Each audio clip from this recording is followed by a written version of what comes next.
here in Germany. It is a nice and wintry day here. We're all rested and refreshed, and a little bit of a fun trivia for you.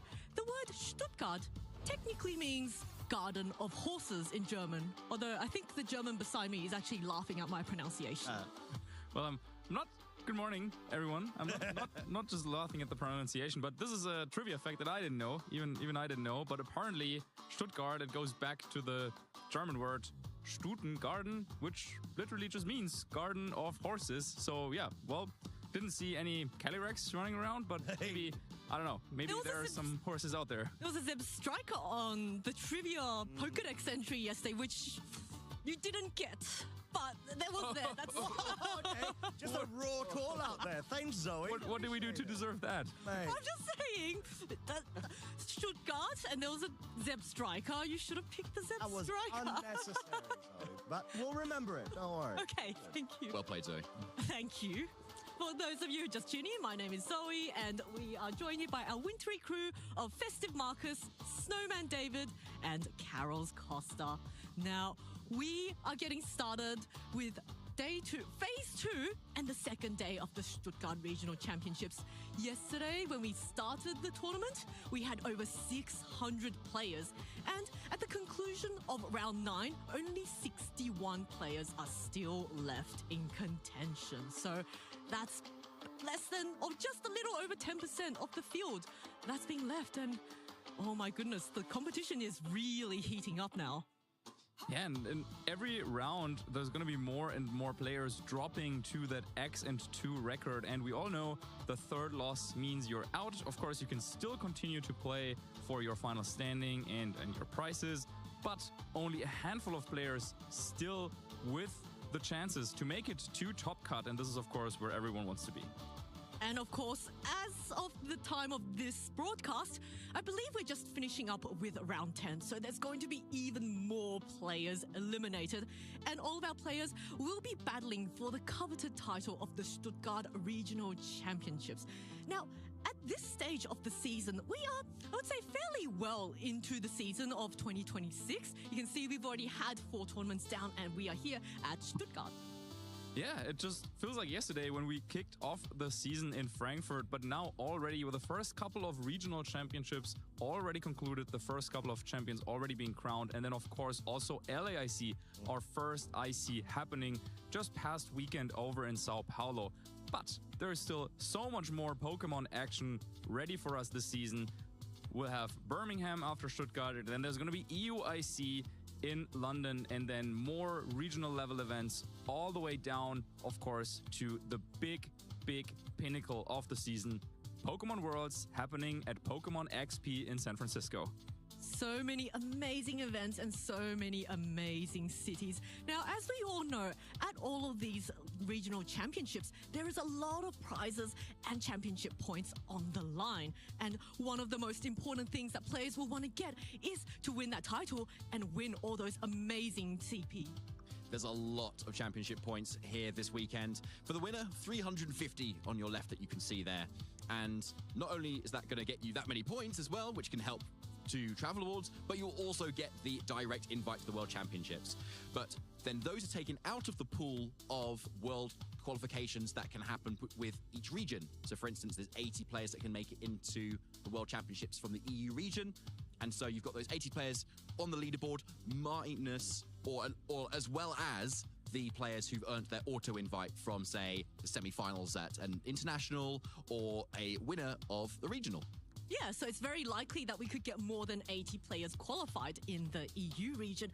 And in addition to CP that you can win at these regional events, there's also prizes. Now, these are so many amazing things. Costa, did you want to talk to us about these awesome prizing you can win? Of course. I mean, like you said, there's not only championship points, the fact that you've got not only monetary prize rewards reaching the high levels of $6,000 for the Masters division. For first place, you've also got booster packs, and we know how wanted these packs are and how much value you can gain from them, not only with the collecting side of it, but also other means too. And that's not all. We've got so many more prizes available for second through to the top 4, top 8, and top 16, which is something that trainers really try their best to vie for within the Masters. But let's not forget, juniors and seniors, they also have access to these awards through all of their hard efforts. And as we've seen, juniors and seniors multiple times in the past, even LAIC last week,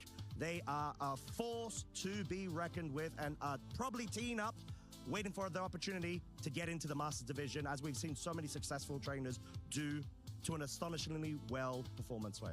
Oh yeah, I absolutely agree. Just watching, say, the LAIC Seniors Finals and the level of play that eclipses a lot of the Masters levels players. And here this weekend, we've got quite a few younger players who may have just aged up into Masters and doing really, really well. So with that being said, why don't we take a look now at the player list and all of our players that are still in contention for the championship title of the Stuttgart Regional Championships. Yeah, so many great players still in contention. Of course, now that while we're here kicking off the show, the first round of the day is already being played, but then we will jump right into the action for the next round. And one player whose name is not on here, but that I want to give a special shout out to, is our world champion, Luca Ceribelli, doing so well in this tournament. Coming out of yesterday with an 8-1 record and already winning the first round. So he's on top of the standing after taking down Alex Gomez last round. And now both of those with a 9-1 record on their way to try and make it into Top Cut, but still need a couple more wins. But it's just amazing to see already a world champion. But yeah, he said it countless times. He's hungry for more titles, more performances. And yeah, maybe this is the one. Yeah, and a trainer that I also want to call out very quickly is Robert Vine. We had the pleasure of being able to monitor his progress yesterday. He is the 2010 German Nationals champion, so coming through from ancient times, let's say. Sorry, Robert. But Wow. I had to let him know. But honestly, such a fantastic guy.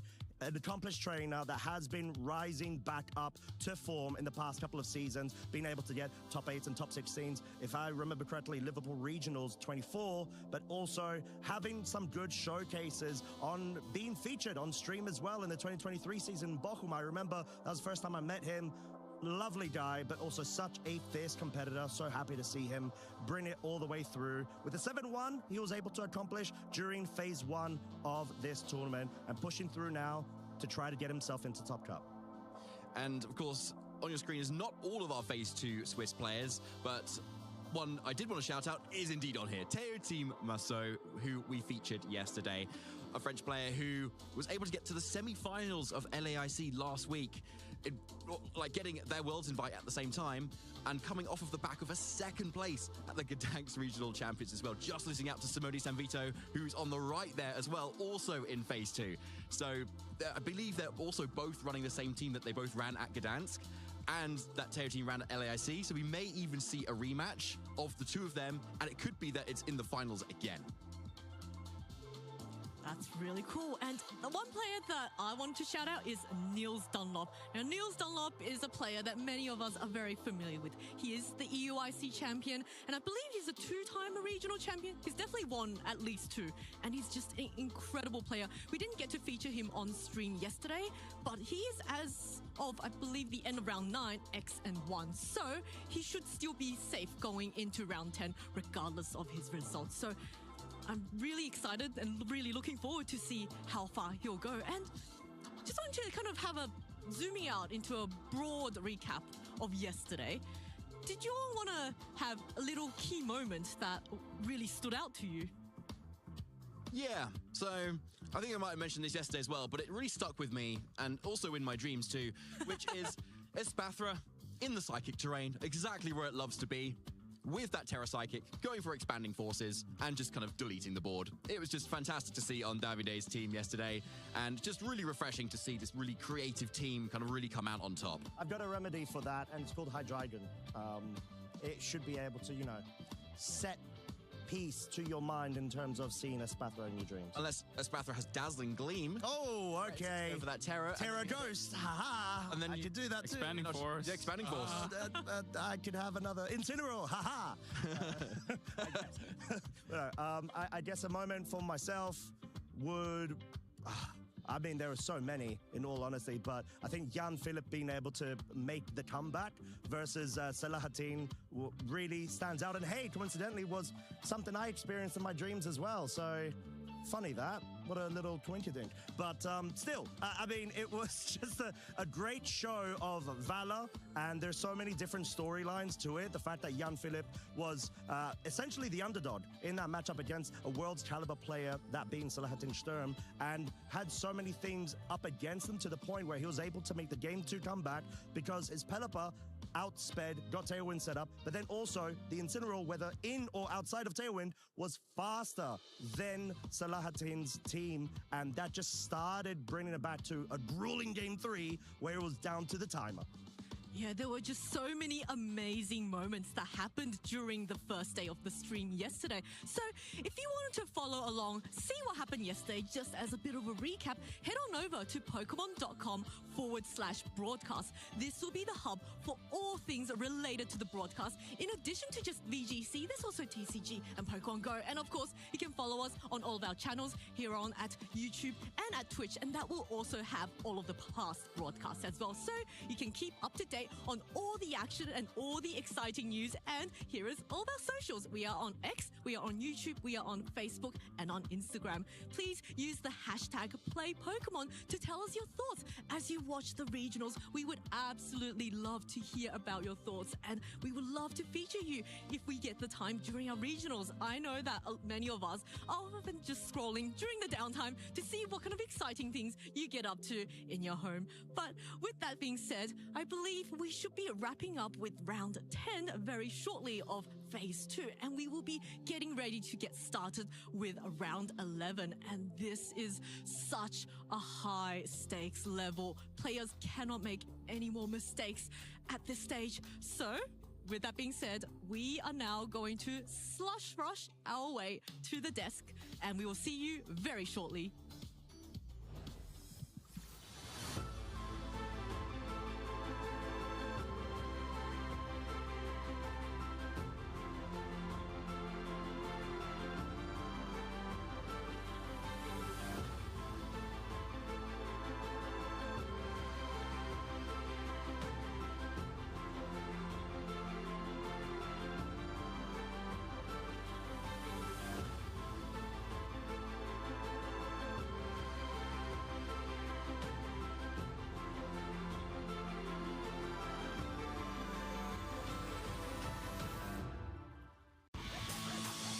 weekend, the 2026 Regional Championships are bringing the electrifying action of Pokemon Scarlet and Pokemon Violet to the global stage.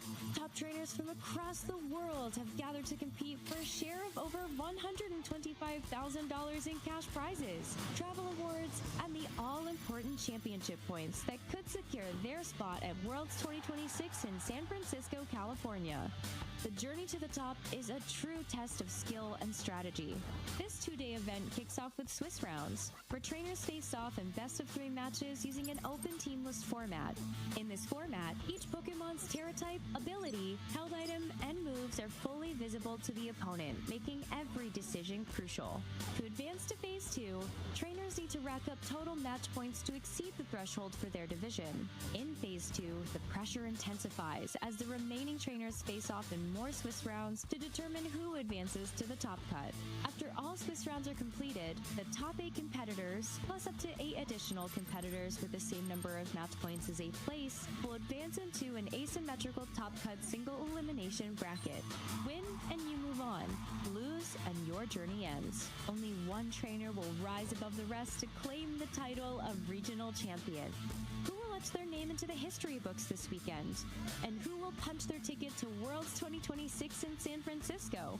Don't miss a minute of the action. Stay tuned all weekend long to watch the battles unfold live. To stay up to date on future Play Pokemon events, visit championships.pokemon.com. All right, Phase 2, Stuttgart Regional Championships. We are here getting into round 11 really shortly. We're so close to Top Cut now. And I'm David, this is Marcus, and we're here to take you through your first round here on Sunday. Marcus, how are you doing? Yeah, it's an early morning here in Stuttgart, and the action is already heating up out in the venue. More and more players are being eliminated. More and more players are ready to make their run into Top Cut. So this is, every phase of a tournament is exciting, but these early mornings when everyone's entering the venue knowing that one of them is going to be a champion at the end of the day, I think to me is always like a special moment for those players. So yeah, we will be able to kind of joining them on their journey, or one of them becoming a champion today. Exactly. And of course, then getting their World Championship invite instantly, as well as soon as they get that win, which is always really exciting, because that can completely change their whole outlook on the entire season. Yeah, one thing that we already know about Worlds is that it's going to be played in a different format. We will not be playing Regulation H, so the meta game is going to be different for Worlds, for sure. But now that we're reaching the final stages of this Regulation H rule set in this season, let's have a look at how the metagame is shaping out in this final tournament of this year and of this format. In Phase 1, a lot of familiar Pokemon, right? Oh yes, plenty of familiar Pokemon that we'll often see across the Regulation Set H, but some notable differences being just Incineroar stocks just rising through the roof constantly, just cementing itself more and more as a Pokemon that everyone wants on their team, that just doesn't seem to be able to be consistently counted enough that people want to drop it. So it makes a lot of sense to see it there. The other thing that we saw yesterday as well on stream on Michael Kelch's team was the Amoonguss, and that's also something that snuck in on this graphic here in Phase 1 that is sometimes not present there at all. And Basket Legion looking pretty high there too. And of course, it must be said as usual, the top 6 are a team. Yes, they are a team, and they are the team that Alex Gomez used to be undefeated in yesterday, but already taking the first defeat today. So of course also these titans of the game, they can be beaten. And of course it's going to be interesting to kind of compare now with Phase 2 if there are any trends that maybe we can identify. One thing that I'm noticing is the lack of Ursaluna. I wonder if it made our graphic then for the Phase 2 statistics, because we saw Michael Kelch, for example, doing pretty well with it, finishing yesterday with an 8-1 record. And of course, it's also part of my cast predictions. And it's not there. Sorry, Marcus. Well, it's still a little bit of a shake-up, though. Incineroar stocks even higher. Yep. Hope you have invested so far, because, it's probably going to keep rising if given any further chance. Ursaluna Blood Moon, however, Marcus, has risen as well. Now almost at that 50% mark as well. So any trainer going into the next round can probably flip a coin and say, right, 50% chance I'm going to face an Ursaluna. Yeah, wow, that is such a big rise there in usage for Ursaluna Blood Moon. Then also Ninetales going from 15% all the way up to 25%. That is also quite the steep climb. Yeah, and a rise in the rankings as well. It was kind of a few spots before as well, whereas a few others have kind of dropped by the wayside a little bit there. Like the Archalon, for instance, definitely not as popular as it was in Phase 1. Possibly a telling sign as to the way the weather is changing here as well. Maybe less rain, obviously less Pelipper here that we can see, and maybe a little bit of a rise of those Sun teams that maybe just aren't popular enough to actually make it on the graphic itself. Yeah, I think it was the big story coming out of LAIC was this Sun team from Yuma Kinugawa with Whimsicott setting up the Sunny Day manually, and then Hisuian Typhlosion just blowing things out with Eruption. But that is not to be seen here in the top 12 Pokemon. And just goes to show that even in a metagame like this where it seems like, we're seeing a lot of the same threats all around, you can sometimes identify those niche combinations that just have such a good metagame call, or that have such a good kind of standing against those top threats. And that is what we saw in LAIC. It's not something that has influenced the metagame in a big way, though, as, none of these have made it into the top 12. No, unfortunately not. But there's got to be a reason why some of these Pokemon are so high up in usage, right? Like Ursaluna Blood Moon, like, come on, it can't be that good, right? Like, let's break it down a little bit, shall we? I have some news for you. Well, it is that good. Oh, if we just look at these approximate stat distribution, you will notice that the HP is good, the defense is good, the special attack is good. And this means that Ursaluna Blood Moon can not only act as this highly offensive special threat that we saw so many times with the Life Orb Terra Normal set, but it also is very, very tough to knock out. We've seen it countless times also on our streams where there's a close combat from Sneasler and you're like, okay, well, surely this is a super effective hit from one of the strongest Pokemon in the format. Surely that's gonna knock out an Ursaluna Blood Moon in one hit, right? Yeah. Nope. If you invest in your bulk, then yeah, Ursaluna can take that hit and then just fire back with Earth Power or Blood Moon or Yawn, Hyper Voice, then has Vacuum Wave as well. Just so many different options, making this one of the key Pokemon in this format. And we're seeing this now towards the end of this format. Players are really realizing more and more and more that this is a staple at 50%. That is, like, we cannot stress how high this is for a Pokemon of Ursaluna's kind of how it's like set up to be. Like, it's not a supporting Pokemon. It doesn't have any like fake out like Incineroar or Intimidate, like clear attributes that would naturally drive players towards it, but instead it's just doing it with raw stats with Yawn, a new set that players have identified recently, and it's just offering many different ways. Also, we saw, for example, Alex with the Assault Vest set. That is also still an option you have to consider. But what if you just don't want to use Ursaluna Blood Moon for some reason? You want to use the other Ursaluna. What would be the reasoning for that? Well, so Ursaluna is a little bit more limited in its kit. Looking at the stats, you will also see that, well, HP is good, attack is good, defense is good. Special defense, yeah, it's fine as well. Of course, both Ursaluna forms are relatively slow, but Ursaluna is a little bit more predictable than the Blood Moon counterpart because it's pretty clear that the best set is with Facade, Headlong Rush, Earthquake, Protect, holding the Flame Orb. So you've already kind of, yeah, you already know that there's only like one specific set that you will need to take care of. Of course, it still has a little bit of versatility in terms of its speed stat. Now, looking at the graphic, you will see, well, it's really, really slow, right? So it's a Trick Room Pokemon, right? Yeah. Yeah, you're right, but only halfway, because players have figured out that also it is possible to use Ursaluna in Tailwind by just training it to be pretty speedy, at least compared to other Ursaluna. It's not quite getting like some of the fast Pokemon, of course, but then in Tailwind it can. And so this is what has really set Ursaluna teams apart recently, was the ability to integrate both a Tailwind and a Trick Room option. And while it's not part of the top 12 usage graphic, we already saw that some of our top trainers are using Ursaluna and it's still in contention, and maybe we'll see some more of it later on in the tournament. Could it, in Tailwind, outspeed Zeb Striker? I'm not gonna answer that question. Please don't talk to me about Zeb Striker. I cannot promise that, Marcus. Right, so there's a lot of great Pokemon out there, of course, and lots of our trainers will be running a lot of those Pokemon in our Phase 2. We're going to get it into round 11 real soon as well, but it's where the combination of all of those really interesting Pokemon that are like really coming up is what I find so interesting. Yeah. And like the interesting Pokemon that we saw yesterday, particularly like that Blastoise, for instance, that kind of finds that niche a little bit where it can do something other Pokemon cannot. And, you know, what is another Pokemon that can, you know, Water Spout and Shell Smash at the same time? I don't think there is one. So that's where a lot of the creativity can really, like, fly through. And so this is why our, like, usage graphics are just kind of more of a guide, you could say.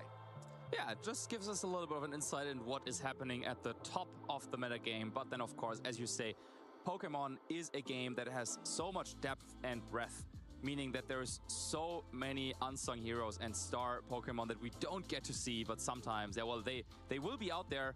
We already know that there are some of them out there in Phase 2 as well. We definitely do. So, well, Marcus, thinking back to yesterday, but like any of those matches across there, any sort of favorite sort of teams or in like individual Pokemon that you feel were like a really stand out for you, or maybe that you didn't exactly expect to be seeing here in Regulation Set H? Well, one match I want to call out, but it featured a lot of the Pokemon that we did expect to be seeing, was that final round match between Michael Kalsch, one of the best players of the recent years in the Scarlet and Violet era, and then also Alex Gomez, one of the strongest players just historically over the course of many, many different games and formats. And seeing those players really clash in a very, very close best-of-3 set, like that was just very, very exciting to watch. So yeah, that's one of the games that I will definitely highlight from yesterday. But then, as you said, well, there was Malamar, there was Blastoise. A lot of fun stuff happening yesterday here in Stuttgart. Let's see if more of that happens today as well. We've got our notable matches ready for you to have a look at, to see what is going on here on Sunday here in Stuttgart in our Phase 2. And at the top, you can see highlighted in red who we will be featuring for our round 11. Wow, so, well, let's break it down and talk about the matches that we will not see first. So, first of all, I need to give a big shout out to Yannick Otting, a German player that is also a big part driving community activities around locals and just getting the community together. And they were having a really, really strong tournament here, going into this round with only one loss so far. So with a 9-1 record, doing really, really well, they will face off against Erich Schrader, coming in from the US with their trademark Sand, Psy, Spam, Mouse, Ape type of team. And that is going to be a great matchup as well.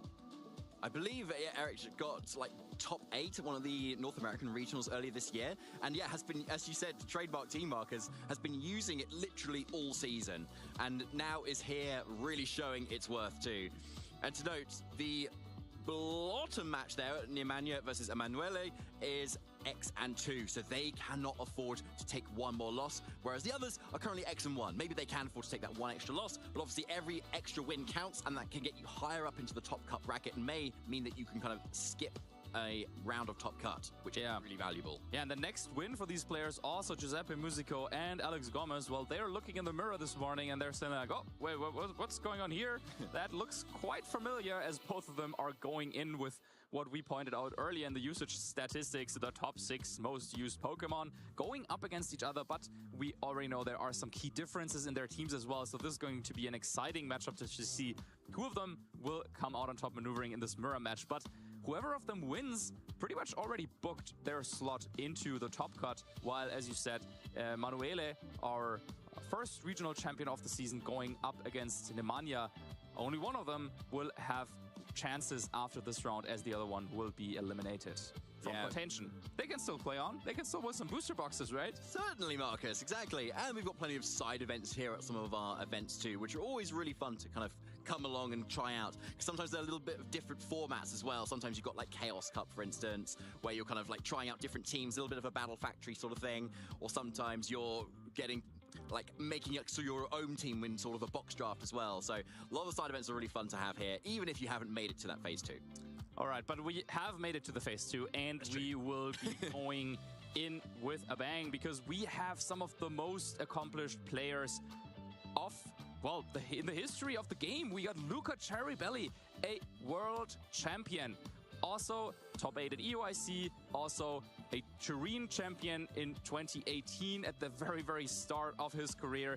Just recently coming off of a top 32 finish at LAIC, and he did it with this same Sun team. So he was very, very close to kind of cracking the code, similar to what Yuma Kinugawa used to win the event. Only, in fact, one Pokemon here is different, with Luca bringing in a Liolab, but he already ran this team at LAIC. So yeah, it's not like he's just copying Yuma, but he probably took a little bit of inspiration then after LAIC as well to maybe refine some of his game plans. Yeah, that's a really good point. Like, you've got to really think about if you're taking on a team that has such a target on its back, right, from last week, and going, I've still got confidence in bringing it again this week. Not only was it the call, not only did it surprise people, but it's still a consistent team as well. And yeah, Luca running it back, showing the effectiveness of it as well, and maybe going under the radar with the Annihilate sort of strategy instead of that Flamigo, meaning it's catching players off guard who otherwise would be preparing for Flamigo of all Pokemon. Yeah, but I mean, Annihilate and Flamigo, I guess, serving relatively similar roles on these teams, being a mid-speed, kind of fast fighting type. But of course, yeah, Flamigo, I mean, there's nothing comparing to a Flamigo. But I'm sure that Luca is quite confident in their choice here with Annihilate. However, they will be going up against none other than Nils Dunlop. So that will be a crazy game because Nils, of course, is our, well, reigning champion of regulation set F, which we will go into next. He is the EUIC champion from 2024. And also had that team using the Ursaluna. And there's the Flamigo. Well. There's the Flamigo. And there, of course, is a Flamigo too. Yeah, which you can Earthquake next to as well. So I'm imagining that move is there because you've got a Kilowatt Drill as well that you can also Earthquake next to. Really interesting choices here too. Not a composition that we've seen loads of, but it's sort of reminiscent of the Ursaluna, Kilowatt Drill, Golden Go sort of teams that we often see with Porygon 2. But instead of Porygon 2, there's a Sinistra as the Trick Room setter. What's that about, Marcus? Yeah, Sinistra, of course, great also for the healing that it provides with Hospitality, and that is probably a key strategy for Nils' team, but we will go into that a little bit more when we had full confirmation about the team sheet. But one thing I wanted to point out is that for the last 2 seasons, Nils was one of the very, very few players that got that direct invitation to Worlds. First in the 2024 season, winning EUIC, and then last season, winning the Lille Regional Championships. So he's a player who's known to kind of booking his ticket to Worlds early in the season. Now, maybe this is the event that he will do it this year. Yeah, maybe he just decides to turn up and goes, right, I think I'll win this one. And then, yeah, has some time off after that. Fair enough, Nils. Very well played. Such a strong player. And of course, winning that Lille Regional Championships in the same regulation that we're in now, with that really standout Tyranitar, Extra-Drill, Corviknight, Indeedee male sort of team as well, which seemed to really break the meta. And if you also remember, Corviknight, despite Nils going on to win the set, got frozen for multiple turns with its like wings stuck up like this. It was really great to see. Yeah, that was awesome. And I just think it's awesome as well that we not only do we get to see a set where it's like, oh, regional champion against regional champion. No, we are here. We're talking about EUIC champion against world champion, and that is going to be a matchup for the ages, and both of them are bringing some spice as well, so I can't wait to see what both of their teams are constructed around and then how this matchup will play out. Me too, honestly. It's going to be a really exciting one, and especially as these two players are still kind of playing consistently as well in this kind of current regulation and over multiple formats, of course, as well. Be interested to know how many times they've maybe faced in the past, for instance, as well, and if this is a little bit of a rivalry that's kind of going on too. Given they're both kind of in the EU general circuit, I'm guessing they might have faced off with each other at other regionals too, but this is a very high stakes one, especially in our phase 2 at the moment. So the question is, how far can they get? Can they get the win that they need to at the moment? And whose team is going to come out on top? Yeah, absolutely exciting to have both of those players featured. So yeah, go on and tell your friends about this because they surely won't want to miss this matchup, and neither do you probably. I mean, I'm certainly happy that we'll have front row seats in this clash of titans. And yeah, I mean, talking about the matchup already, we were talking about this just now. Well, there's Flamigo, not on Luca's side where you might expect it at this point on this kind of Whimsicott, Tailwind, Sunny Day team. But it's over on Nils' side, so yeah, what do you make of that? Well, first of all, just I want to say how much I love Flamigo, honestly. Like, just a really great Pokemon. It is just, it's a flamingo, you know? But like, it's got so much strength behind it, as any Pokemon should. And with that scrappy ability, and its ability to hit those ghost types, with its fighting type and normal type moves, let's not forget, that's what Yuma was really good at doing. With close combat, you can super effectively hit Golden Go, which is a really big deal. And it also had access to Feint on Yuma's team specifically, which also allowed it to hit ghost types, Golden Go too, and basically be an unresisted way of just breaking wide guards and protects, which otherwise is quite a safe swap in as well. And what it also had was wide guard, which is another move that we don't often see in this current regulation. More of a move that's more often seen in restricted meta games, where you've got these really powerful restricted teams that have powerful spread moves. Think Kyogre, Origin Pulse, Groudon, Precipice Blades, Xerneas, Dazzling Gleam. Sorry if that triggered anybody.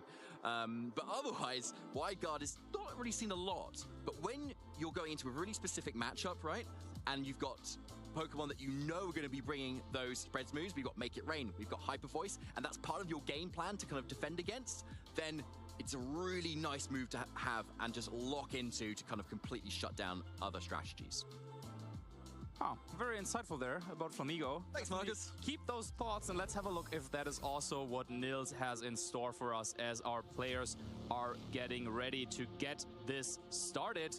Luca Ceribelli, of course, being a world champion. Not only has he played on this stage, but he has played on the biggest stage of all at Worlds in the grand finals with the trustworthy Whimsicott plush there supporting him. And then on the other side, Nils Dunlop, of course, also has played on the highest stage in Worlds. Worlds top 8, Worlds top 4. Back in 2017 and 2018, back-to-back, bringing in the Mega Swampert. I love to see it. Both of those players have really done it all. Some of the best players in the history of our game going up against each other, and there can only be one winner. Only one. Well, these two players are already multiple-time winners, but of course we want a new winner, don't we, this weekend? And why not one of these two as well? Luca on your left with those incredible accolades. A previous world champion, Nils Dunlop, a multiple regional champion and international champion. Which one is going to take it? I just do not know. Let us know who you think is going to win this, because it's going to be so close. Nils doing his characteristic chair swivel mode. Yep. That means he's definitely locked in. So Yep. Luca needs to be ready. Maybe matching with a bit of chair swivel of his own. But first of all, the team. Well, there it is. Luca Ceribelli, our 2024 world champion, is bringing the heat. Sunny Day Whimsicott with a focus sash, unlike Yuma Kinugawa's team. So, of course, yeah, quite a few differences actually. Also, throat spray for Rikoraf, trademark set typically of Wolf. Then we also see Annihilate with safety goggles taunt, maybe to combat against some of those Porygon 2 Trick Room teams that we've seen so far. But then the key core of the team is very similar. We got the Choice Specs, Typhlosion, Terra Fire in the sun, so devastating. Also, Ursaluna Blood Moon, Life Orb Terra Normal. Blood Moon, just as devastating. Oh yeah, it's completely devastating. We've seen it if you've watched LAIC last week. If not, where have you been? What a tournament it was. And of course, we've got the developments here this weekend in Stuttgart. How people are going to adapt from it. And in this final chance of showing people's Regulation Set H format, this is where the power is. Where's your white card? Oh, what? Where's your white card for Flamigo? Nils, bro, you let me down. Choice Scarf. Well, what a cool team, though. We got the Choice Scarf for Flamigo. That could be quite interesting, because, of course, close combat also capable of hitting Typhlosion and Annihilate in this matchup, for example, thanks to the Scrappy ability. Then we have Kilovatural. I know Nils in the past couple of tournaments has used that Kilovatural Ursaluna Porygon 2 kind of team, but he's saying, well, you know what, the Trick Room mode, yeah, that was nice and all, but instead of running a Moongus and Porygon that we're typically seeing on those teams, he swapped those out for a Choice Scarf for Migo and a Calm Mind Sinistcha. This is absolutely unheard of. Such a unique team composition. Also with Electro Web on Kilovatural, just so much going on here in this team. I mean, you can still see kind of where he was coming from with his initial team, but he's taking it to another level, or another type of team that I haven't seen like that, and it's going to be so interesting seeing how this is going to match up against each other. Yeah, there's a lot to kind of talk about here. The Kilovatural Mirror is also something, especially when you've both got Electro Web, where you could both activate each other's competitive boost if you go for it, because you're lowering a stat too. So if you want that sort of speed control, you've got to keep in mind the opposing Kilovatural, which is probably not something most Kilovatural players want to talk about. Or you need to keep in mind the Annihilate that is over on Luca Ceribelli's side, because that can do the exact same trick. So yeah, maybe Kilovatural though could be a good idea for some speed control over for Nils. And instead though, we are seeing the uncommon Pokemon right away coming out of Nils. It's going to be Sinistcha and Flamigo lead here in Swiss Round 11. Let's not forget, these players are 9-1 on top of the standings, only needing one more win to book that ticket into Top Cut. Okay, so looking at this matchup, you've got a Trick Room lead here from Sinistcha, but it's also the support at the same time in that Rage Powder, but it's also that setup at the same time too. So you've got Flamigo that wants to try and support the team with a little bit of that offense that it's got with that Choice Scarf. So what is it offering though? Not a lot into this Typhlosion unless Brave Bird's getting a KO, but for Rikoraf it could do a decent amount of damage. Yeah, but Typhlosion could just go ahead and maybe launch a Heat Wave. That would be really powerful, even though Flamigo will outspeed and lower the power of Eruption. Heat Wave still as long as it hits, of course. Still a very, very powerful move. And also Nils is, of course, aware of this, deciding to go for the Terrafire to ensure that Sinistcha is safe this turn. Yeah, really nice defensive Terra there. Making sure you are not taking super active damage from Ghost or good from Fire either. But there's a close combat, and Typhlosion just about hanging on with 7 HP. Lucas seeming confident in that survival and knowing that it's going to take it, and goes for that Heat Wave, getting a KO turn 1 on poor Flamigo. Down turn 1 already, but we'll have to see if that damage has really been worth it in the end. And Nils, instead of setting up a Trick Room, Marcus, has gone for the setup. Calm Mind instead, to see if it can start to weather the storm of these two special attackers, as Trick Room is now set up. Exactly, that special defense boost can actually be quite significant against Lucas' team because, well, if we look at it, well, there's Ursaluna Blood Moon, of course, also being a key threat on Lucas' team, but that is a special attacker as well. However, after this terrestrialization, that was absolutely necessary due to the threat of Typhlosion.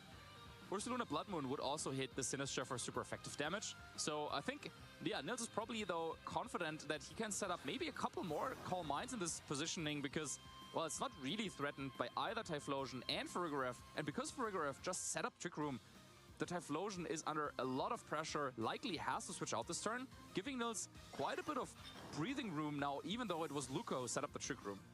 Typhlosion's going to come out at the moment here, yes. Definitely saving it for later, perhaps when the Trick Room has indeed expired. And Wolf's Incineroar comes in. That is going to definitely lower the damage potential from Ursaluna specifically.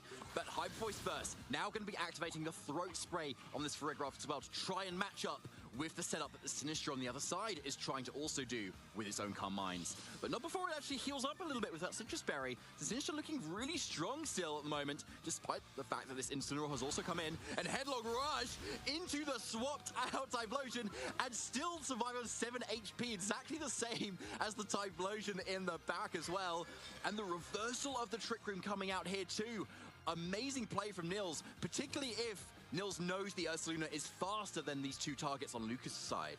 Yeah, that was a very great turn there by Nils. Even though Typhlosion was only at 7 HP, he expected Incineroar to come in, goes for the Headlong Rush, doing a ton of damage on Incineroar as it switches in. And also reversing the Trick Room now introduces another mind game where now, well, is Luca going for another Trick Room this turn? But then Sinistcha could also maybe turn it around later on.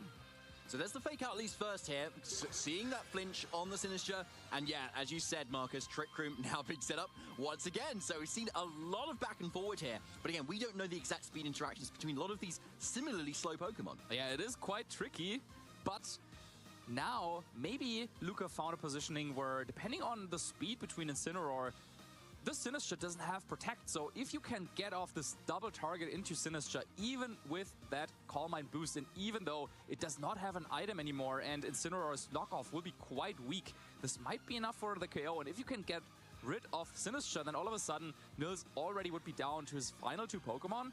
And with Luca still having Typhlosion in the back, even though it's at such low HP, all you need is to get Typhlosion into a position where it can go for a couple of attacks. And yeah, this might be a good positioning for Luca then. Just going for the double up straight away. Instant damage. Is this going to be enough? Yeah, it is! Straight away, thanks to that Throat Spray boost on Farigiraf. Sinistcha actually goes down after not even getting off one attack this game. And now if Flare Blitz on Nils' side is able to respond, doing over 50% to Farigiraf, but it's definitely not enough to slow down this Giraffe's onslaught of attacks. And now we're in Trick Room still. Farigiraf might seem to be the slowest here and be threatening a lot of damage into the next turn. Yeah, now Ursaluna joined the field, but Trick Room is up, and I think on a team composition like this, especially the Electro Web, is telling me that this Ursaluna might be really, really fast, meaning that both of Luca's Pokemon might be able to just underspeed and therefore outspeed it under Trick Room.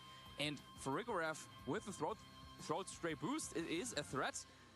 Both Psychic and Hyper Voice are pretty powerful attacks. Now, of course, we still don't have confirmation about Luca's final Pokemon, and you don't want to run into a situation where you lose a Pokemon and then you're forced to bring out Typhlosion under Trick Room, because that, of course, would be an easy pickup for Nils.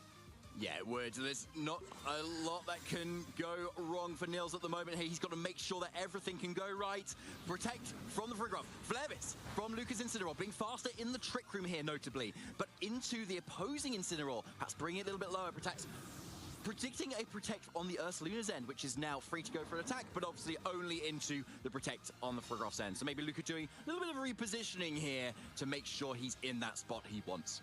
Yeah, not the typical way to generate a free switch in with Incineroar, but I think it makes a lot of sense here because Luca says that, okay, even if you protect your Ursaluna, I want my Incineroar off the field, but I don't want anything to take any damage. So going for Flare Blitz into Incineroar might seem counterintuitive, but thanks to the recoil damage, allows Luca to now switch in Ursaluna. And since Trick Room is still up for 2 more turns, and since we expect Ursaluna over on Nils' side to be quite speedy, presumably Ursaluna might be able to outspeed it now in Trick Room. And since Incineroar over on Nils' side doesn't have Protect, Luca, I think, is just going for the guaranteed damage, going for the Psychic into Ursaluna, Earth Power into Incineroar, and this might be the game. That's just a really big KO. It just goes down. This Frogolf is so strong, getting so much damage output, and still underspeeding this Incineroar in the Trick Room. Earth Power is a clean knockout on Incineroar. Luca Ceribelli, our reigning world champion, taking game 1 in Swiss round 11. Yeah, well played by Luca there, identifying that even though the first couple of turns were a little bit tricky and quite unusual, we don't see that many Trick Room reversals and then going back into Trick Room. Like, that's just not something that we see too often due to the nature of this format. And therefore, your timing can be a little bit off because you're used to setting up Trick Room and then having 4 turns from the start of the battle. If those 4 turns start in the middle of the battle, then the context might be different. Maybe there is no fake out active, maybe your Pokemon are different HP stats that you're used to, but of course a player of Luca's caliber is able to adapt to a scenario like this, even though facing unconventional Pokemon like that Choice Scarf Flamigo and this Calm Mind Terra Fire Sinistcha. It was quite pesky, but then he was able to remove it quite nicely there with his double up, knowing his damage calculations, knockoff and the boosted Psychic, knocking out the boosted Sinistcha. I would have been a little bit unsure about that exact damage roll, but Luca seemed confident, got the KO, and then got into a great position, which he managed to take home there under Trick Room. And I think this is what Nils has to expect also in the second game because of how strong it looked. If Luca can position Life Orb Ursaluna and Farigiraf under Trick Room, this seems so powerful against Nils' team due to the nature of Nils' team being a little bit more in this kind of like mid-speed range where you can utilize both the Tailwind and the Trick Room. Luca's team is going for the same, but in a way that is just a little bit slower. And so under Trick Room, Luca has the advantage. And yeah, I don't know if there's a way for Nils to even stop this Trick Room from going up, or if he's trying to maybe reverse it once again. I think the fact that Terra Fire had to be committed on Sinistcha so early was maybe a little bit problematic for Nils later on in the game, because with the Terra Fire, it was susceptible to fake out and couldn't reverse the Trick Room in a crucial moment. Let's see how Nils responds in this game 2 here. It's going to be Sinistcha and Flamigo. Of course it is. And our second game, the same as game 1, but Luca switching it up here, going for the Whimsicott next to the Typhlosion instead. Wow. Yeah, this could already be pretty difficult for Nils, because Luca is saying, well, okay, so you like to lead with Flamigo into this matchup. Well, that is quite curious, because, well, if I go for Whimsicott and Typhlosion, couldn't I just go for a Tailwind and Eruption, and wouldn't you just be knocked out right away? And yeah, it seems like that is the name of the game here. Nils having to make a decision. Does he want to risk his Flamigo to go down right away? Or is he maybe switching it out and saving it for later? That's a really good question, and it's one that can only be answered as this kind of comes out as well. We can see Luca locking into the Heat Wave there on Typhlosion too, which is really smart because he knows he takes damage and wants to still use it again and not be at 7 HP as we saw last game. He can still get off a really powerful Heat Wave. But it's going to be Incineroar coming in this time, so Nils saving the Flamigo this time. Good play, Nils. We want to keep that Flamigo around lots. And Incineroar being a lovely switch in, right, to anything that Whimsicott or Typhlosion want to do. Dark type being immune to Encore, resisting the 2 types that Typhlosion wants to go for. And now a second fire type is on the board in this Sinistcha, being that Terrify that's gone for so early on in that first game and again here. And it looks like it's the sunny day, actually. So be able to dish out even more damage. This Sinistcha is going to take a lot of damage, and that is about a third or so. For a resisted hit, that is a lot. So Luca was expecting Flamigo to maybe swap out. Didn't want to hard commit though with the Sunny Day and Eruption play, which would have done more damage, but also would have been really, really bad had Nils decided to go for the read, stay in with Flamigo, and go for a close combat. So with this play, Luca did not set up Tailwind, which, yeah, would have been bad under Trick Room. And now with this, can really capitalize on the fact that Luca's own Typhlosion with Terra Fire could dish out a lot of damage, and Trick Room now has been set up by his opponent. Okay, and there's the Flamigo that's flying there, ready to take on the world. And unfortunately, the world is going to burn quite high right now with this Terrifier on the Typhlosion. And we know Heat Wave's coming out. Is Typhlosion's locked into it? It just needs to connect. Now, this Heat Wave is going to deal a decent amount to this Incineroar, but it's maybe not actually this turn, given the fact it's now actually U-turning out.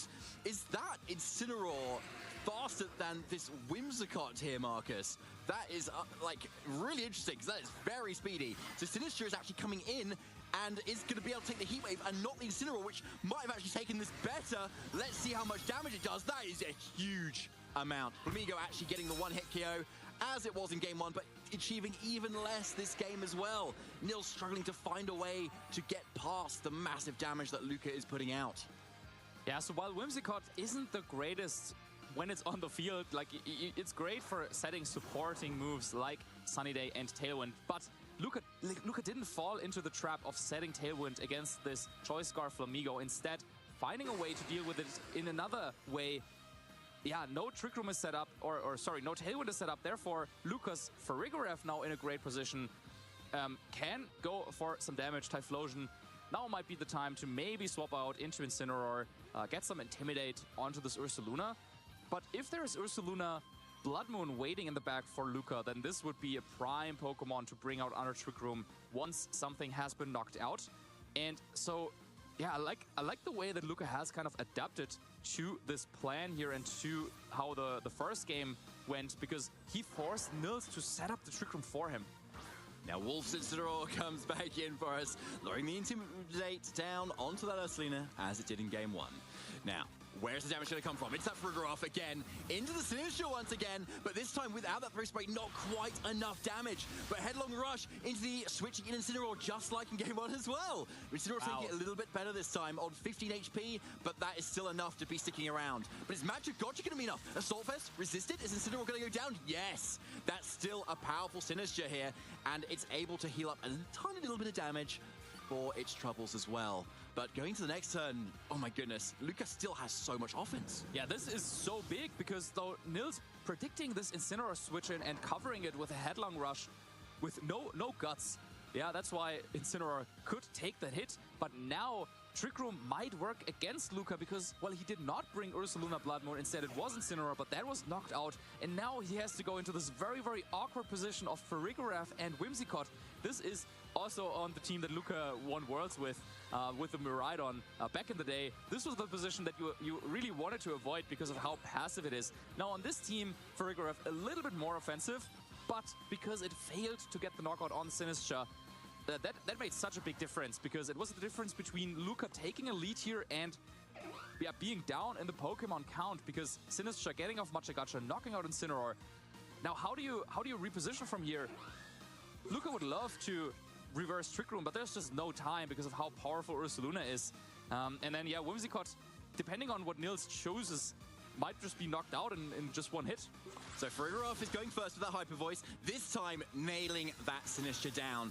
But it is going to free up that Ursaluna to go for an attack here. As you were saying, Marcus, where is this going to target right now? Because it's exactly where it wants to be, in that Trick Room environment, and able to take a KO on either of these targets here. Most likely that Farigiraf here, taking down with that Earthquake. So knowing this is just going to go down instead, and getting around that Focus Sash on the Whimsicott as well. So now another follow-up attack should be able to KO it.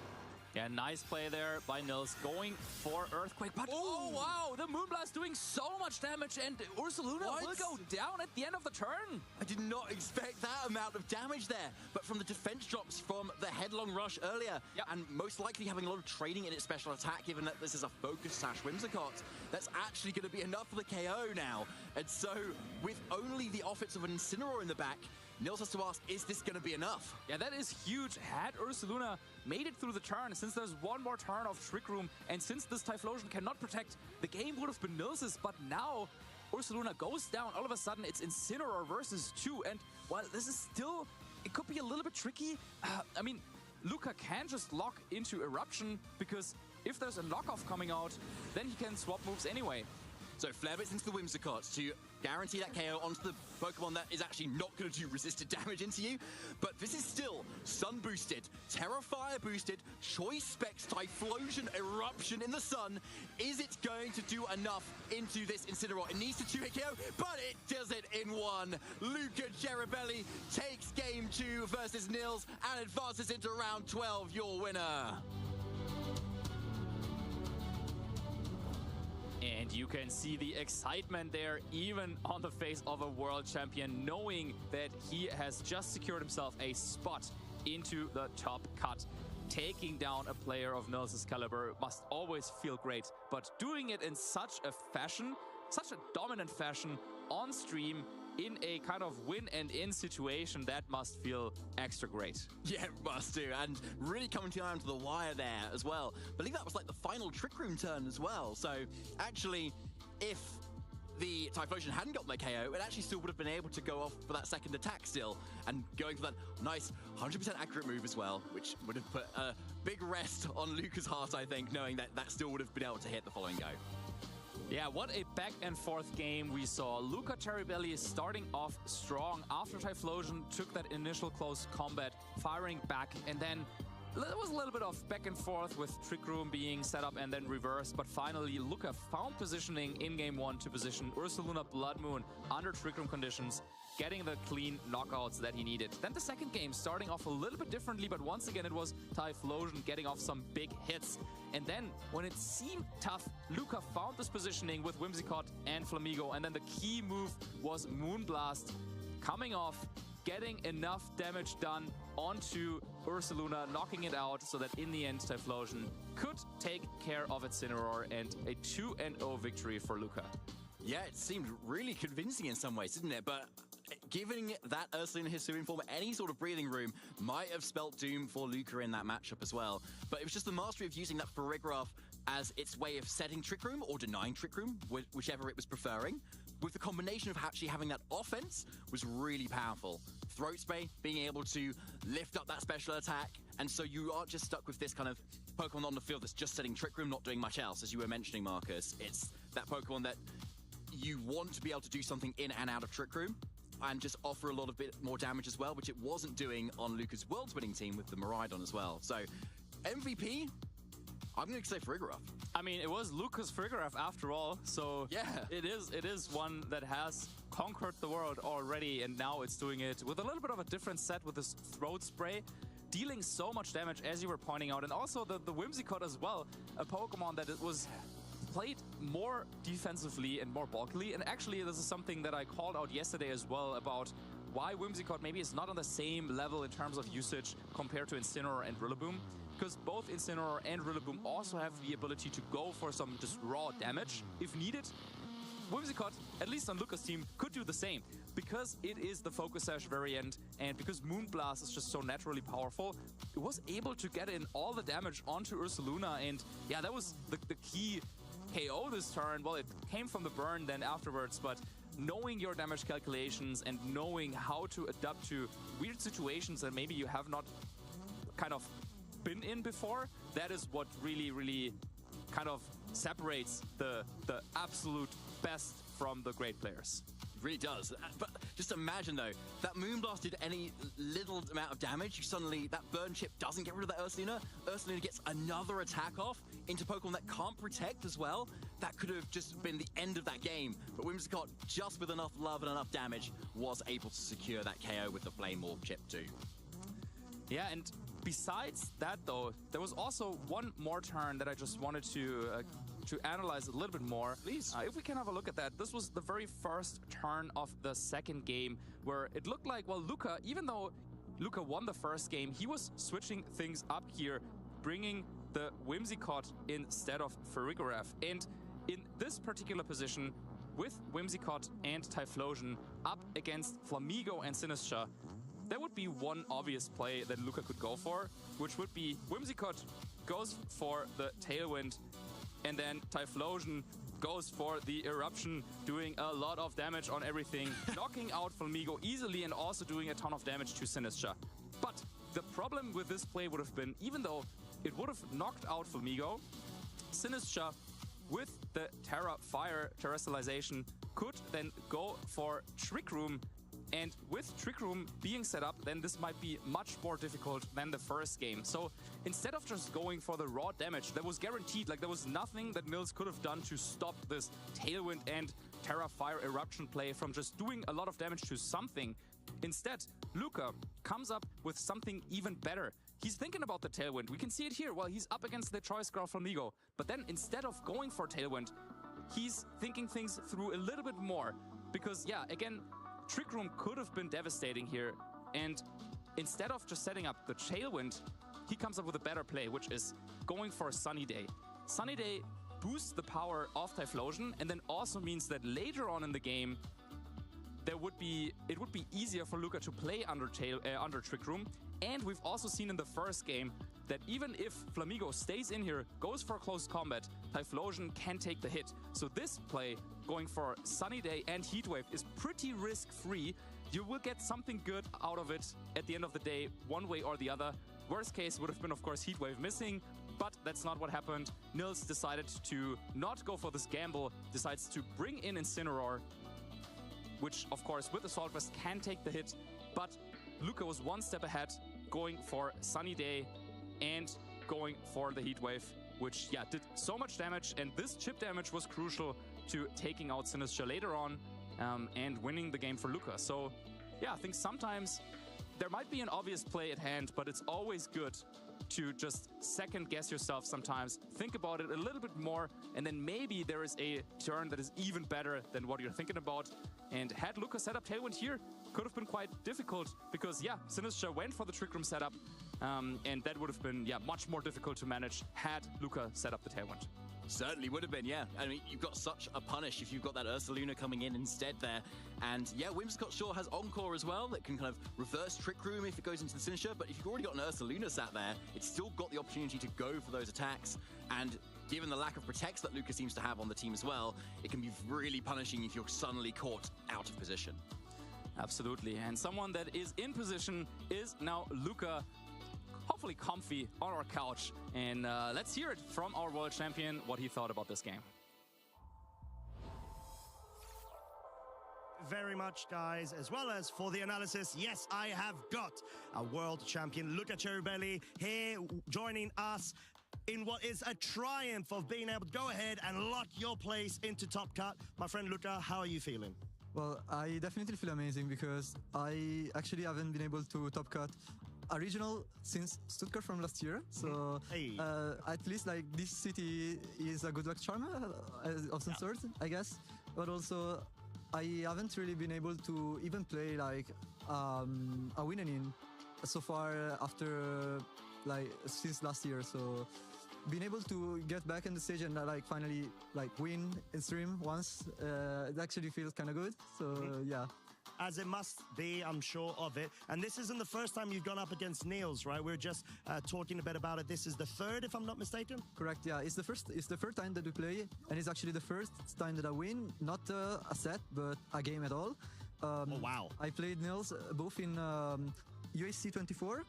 Where I lost 2-0, and at Worlds this year, where I lost 2-0. Yeah, so I'm happy that I've finally been able to like have my revenge until against the players as good as Niels, who like I have admired ever since I started playing in 2017. So. I mean, that's heartwarming to hear. And of course, like you said, it was your moment to be able to find that payback element to it. Do you feel like then, because I believe you were in LAIC last week as well, so do you think that's helped keep you on form in terms of monitoring the meta developments? Because you've got some parts which are similar to Yuma Kinugawa's, but other parts that differ. Yeah, I think I had my own spin before Kinugawa. Actually, like this team, like, I didn't really build it. It was like going around for the past month, and that I had been playing it for like all the time throughout. and instead, like it was, I think it was Kinugawa that put their own spin into the team. Right. But I decided to stuck with my own. Like I incorporated some things. For example, like I had the clear amulet instinct in LAC, but after thinking it through, like I reasoned that I had that Assalves was far better. I really like U-turn as a move, and it's Incineroar that goes in and out. So like It's a great way It's to- bound to be good, right? Exactly. Well, I mean, and it's a great way to be able to break Focus Ashes, chip Pokemon within certain ranges for certain damage calcs as well, as we did see in those games. So I did want to dive a bit into it. Game 1, we saw that you're able to commit against sort of the Terra Dark strategy of this Fire of the Sinistcha, where I was able to take all of the firepower of the Typhlosion. So was that your initial game plan going into such a, I would say, creative team from Niels' side? Yeah, like in reality, I didn't really know what to expect from Niels because like the team, I never really played against it. But from what I could eyeball, I guess like the Ursula was pretty fast. Sinistcha like is faster than Fire Giraffe and Instinct, so I thought that actually like going in Trick Room would be beneficial for me. So if I was able to either like start from Trick Room on my own in game 1, also like because I have an ILEP, I think I applied Team Preview Pressure and I discouraged an Incineroar lead, which didn't come. So like good job me, I guess, because Incineroar into that lead would have been pretty bad. But going off of that, I was able to either get up my own Trick Room in game 1, and in game 2, like force him to go in Trick Room by leading my own Whimsicott, and yeah, being able to do all these things. Also, the fact that Sinistcha was kind of Terra locked into the matchup. So if you want to bring it, you really have to Terra, and because even if you somehow manage to pass through the Typhlosion without Sinistcha, there's still Instant in the back. So Sinistcha will always, if he's brought, will always have to Terra, and I think I could really play onto that. For example, in game 1, I like we trick room like the first 3 turns. Yeah, first 3 turns, like Trick Room, and then Trick Room. Yeah, and this was also like thanks to the heat wave, because it managed to get the fake out, because it managed to force the Terra, and I was able to fake out the Sinistcha. Yeah, and we did see that Farigiraf actually put in a lot of work, especially after having that throat spray activated, giving you the +1 special attack, and then just doing enough to pick up the KO on the Sinistcha at around the half HP range because of the offset of 1 Calm Mind and 1 throat spray activation. So Farigiraf, clearly an MVP, would you say, so far in that matchup?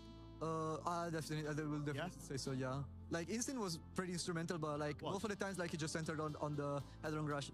For the perks of the matchup, it was actually very, very crucial. But yeah, he didn't really show it, but I think it was very important. Well, I mean, it took the Ursaluna headlong rush outside of Guts proc 2 times, right? Yeah, so yeah. is that sort of like trained in Yeah, that manner, or will you not reveal? It's kind of like it's very easy. Like you don't really have to veer into that. Like if you only have a lot of HP, like you just need to invest that little bit into defense to just make the roll a guaranteed survival. And yeah.